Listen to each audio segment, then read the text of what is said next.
2026 বিশ্বকাপকে সামনে রেখে আগামী মাসে দুটি বাছাই পর্বের ম্যাচ খেলবে ব্রাজিল।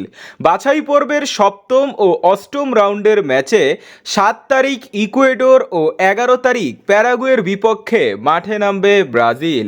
হাতে বাকি আছে এখনও 2 সপ্তাহ, তাই ইতিমধ্যেই সামনের দুই ম্যাচকে সামনে রেখে 23 সদস্যের দল ঘোষণা করেছে ব্রাজিল ফুটবল ফেডারেশন CBF।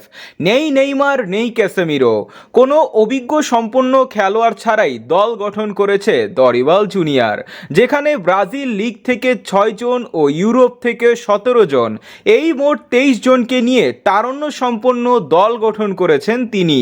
সবাই ভেবেছিল অ্যাটাকে হয়তো রিচার্লিসন, গাব্রিয়াল জিজুস, গাব্রিয়াল মার্তিনেল্লি বা রাফিনহার মতো ডেডিকেশন খেলোয়াড় থাকবে, কিন্তু 23 সদস্যের দলে সবাইকে চমকে দিয়ে রাফিনহা ও গাব্রিয়াল মার্তিনেল্লিকে বাদ দিয়ে সুযোগ পেল 17 বছর বয়সী এক তরুণ, নাম তার এস্তাভিও উইলিয়ামস।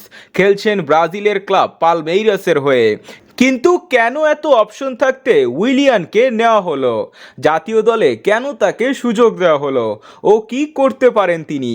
এমন সব নানান সমালোচনার মধ্যে দিয়ে পড়তে হয় দরিবাল জুনিয়রকে। তবে সবার উদ্দেশ্যে উইলিয়ানের প্রসঙ্গে দরিবাল বলেছেন, আমি শুধুমাত্র তার পারফরমেন্স আর ট্যালেন্ট দেখে তাকে দলে নিয়েছি। সে কি করতে পারে আমি তা জানি, এবং তাকে কোথায় ব্যবহার করতে হবে তা জানি। অবশ্য দরিবাল ভুল কিছু বলেন। দক্ষিণ আমেরিকার সেরা প্রতিভাবান খেলোয়াড় বলা হয় এস্তাভিও উইলিয়ানকে। রাইট উইং পজিশনে খেলে থাকেন তিনি।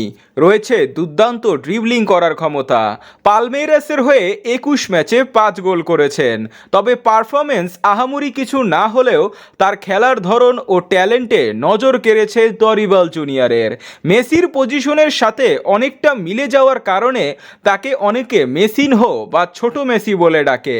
তার এই পারফরমেন্সের কারণে ইউরোপের বড় বড় ক্লাব তাকে কেনার দৌড়ে এগিয়ে আছেন। এই দৌড়ে জিতে যান চেলসি।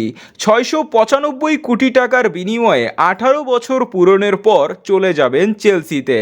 এসব কারণেই দরিবাল তাকে দলে নিয়েছেন।